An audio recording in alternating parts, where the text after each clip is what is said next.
Malta journalist Daphne Caruana Galizia was assassinated, Sun says.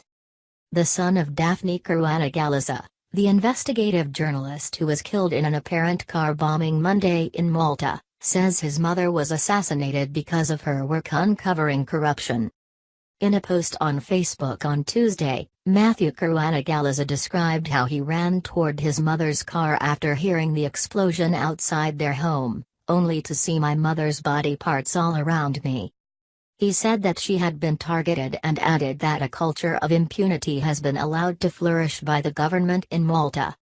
Police and forensic experts inspect the wreckage of the car following the explosion on Monday. My mother was assassinated because she stood between the rule of law and those who sought to violate it, like many strong journalists, he wrote.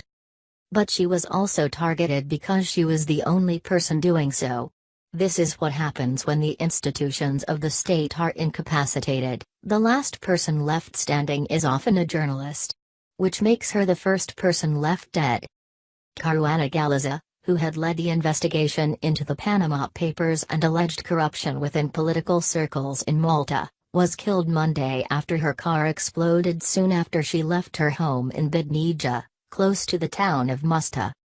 Thousands of people gather for a candlelight vigil in Sluma in tribute to Caruana Galizia on Monday. A vigil was held last night with mourners lighting candles in Sluma, near the capital city of Valletta.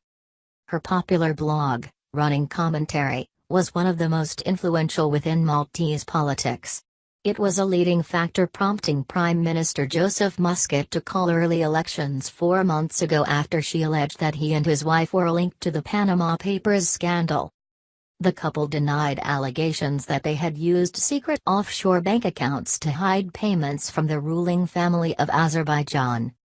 Mourners brought their own tributes to Caruana Galizia. Caruana Galizia was highlighted by politics website Politico as one of 28 individuals who would have a major impact on Europe in 2017 after her work in exposing corruption within Malta's political scene. Politico described her as a one-woman WikiLeaks, crusading against untransparency and corruption in Malta. Her son, Matthew, also a journalist, said that his mother's death was no ordinary murder. He wrote how he would never forget running around the inferno in the field, trying to figure out a way to open the door, the horn of the car still blaring, screaming at 2 policemen who turned up with a single fire extinguisher to use it. Ambulances on the scene of the explosion on Monday.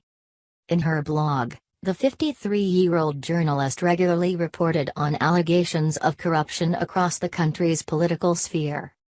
In her final blog post, which was published around 30 minutes before the explosion, she wrote, "There are crooks everywhere you look now. The situation is desperate."